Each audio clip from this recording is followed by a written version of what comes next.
بسم الله الرحمن الرحيم والطور وكتاب مسطور في رق منشور والبيت المعمور والسقف المرفوع والبحر المسجور إن عذاب ربك لواقع ما له من دافع يوم تمور السماء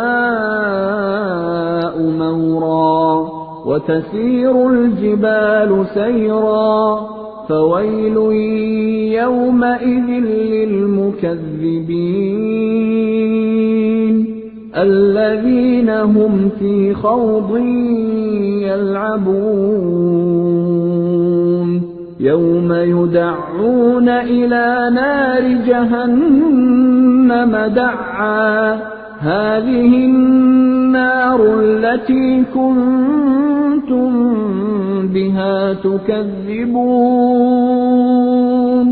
أفسحر هذا أم أنتم لا تبصرون اصلوها فاصبروا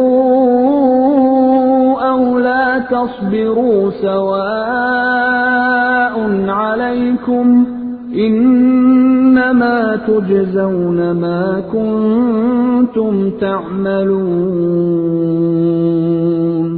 إن المتقين في جنات ونعيم فاكهين بما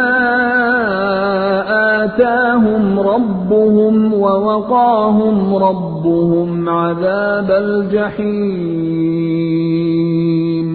كلوا واشربوا هنيئا بما كنتم تعملون متكئين على سرر مصفوفة وزوجناهم بحور عين والذين آمنوا واتبعتهم ذريتهم بإيمان ألحقنا بهم ذريتهم وما ألتناهم من عملهم من شيء كل امرئ بما كسب رهين وأمددناهم بفاكهة ولحم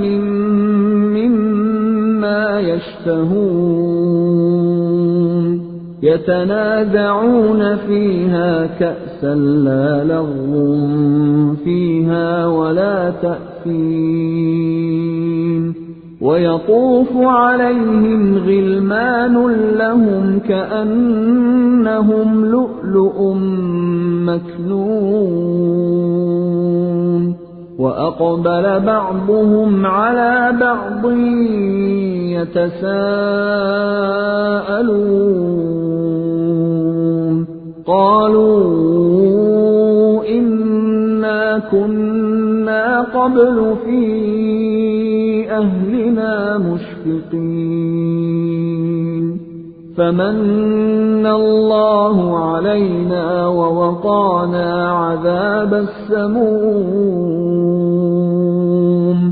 إنا كنا من قبل ندعوه إنه هو البر الرحيم فذكر فما أنت بنعمة ربك بكاهن ولا مجنون أم يقولون شاعر نتربص به ريب المنون قل تربصوا فإني معكم من المتربصين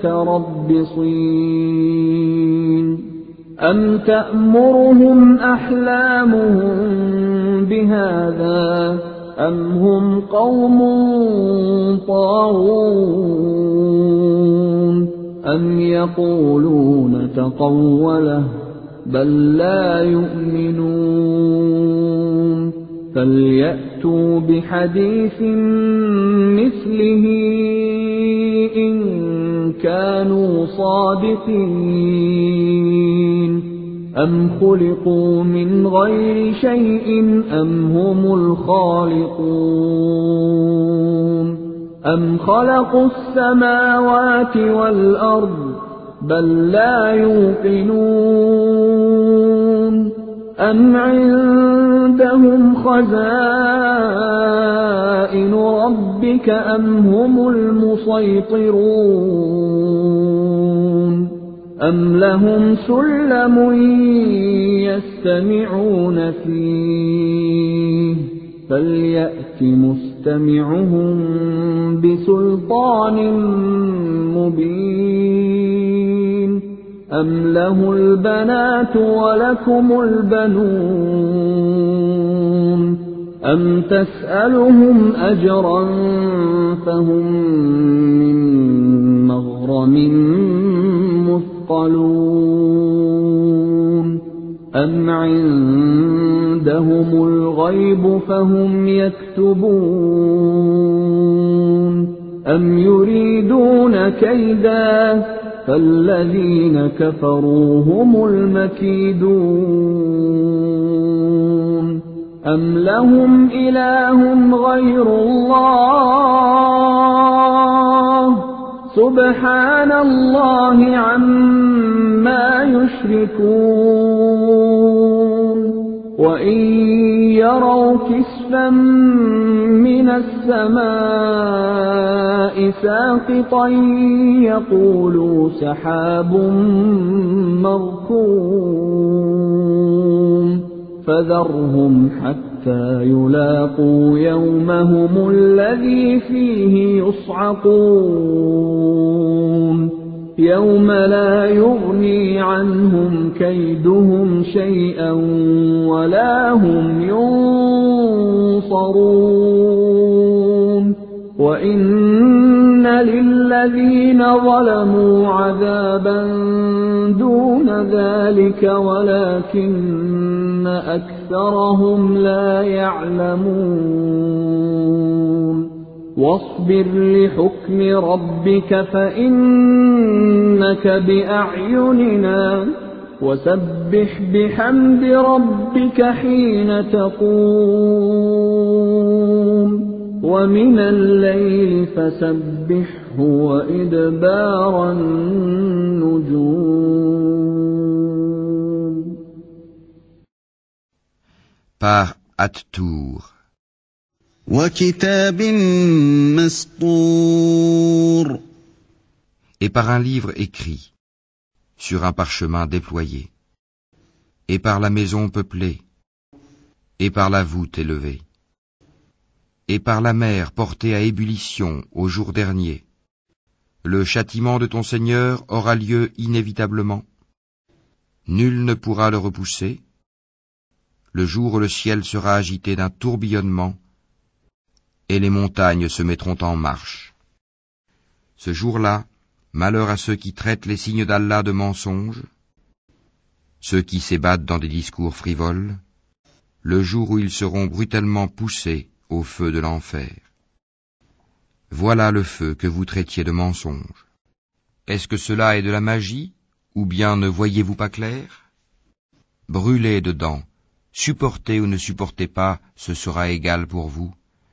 Vous n'êtes rétribués que selon ce que vous faisiez. Les pieux seront dans des jardins et dans des délices, se réjouissant de ce que leur Seigneur leur a donné, et leur Seigneur les aura protégés du châtiment de la fournaise. En récompense de ce que vous faisiez, mangez et buvez en toute sérénité, accoudés sur des lits bien rangés, et nous leur ferons épouser des houris aux grands yeux noirs. Ceux qui auront cru et que leurs descendants auront suivi dans la foi, nous ferons que leurs descendants les rejoignent, et nous ne diminuerons en rien le mérite de leurs œuvres, chacun étant tenu responsable de ce qu'il aura acquis. Nous les pourvoirons abondamment des fruits et des viandes qu'ils désireront. Là ils se passeront les uns les autres une coupe qui ne provoquera ni vanité ni incrimination. Et parmi eux circuleront des garçons à leur service, pareils à des perles bien conservées. Et ils se tourneront les uns vers les autres, s'interrogeant. Ils diront, nous vivions au milieu des nôtres dans la crainte d'Allah. Puis Allah nous a favorisés et protégés du châtiment de Sammoum. Antérieurement, nous l'invoquions, c'est lui certes le charitable, le très miséricordieux. Rappelle donc et par la grâce de ton Seigneur, tu n'es ni un devin, ni un possédé.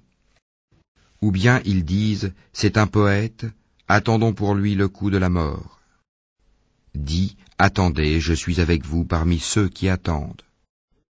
Est-ce leur raison qui leur commande cela, ou sont-ils des gens outranciers?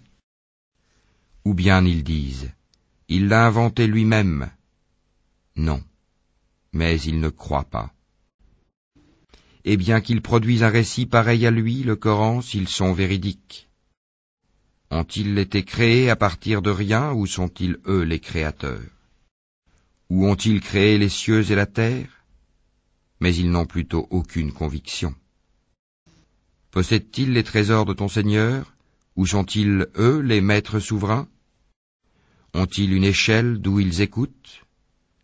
Que celui des leurs qui reste à l'écoute apporte une preuve évidente.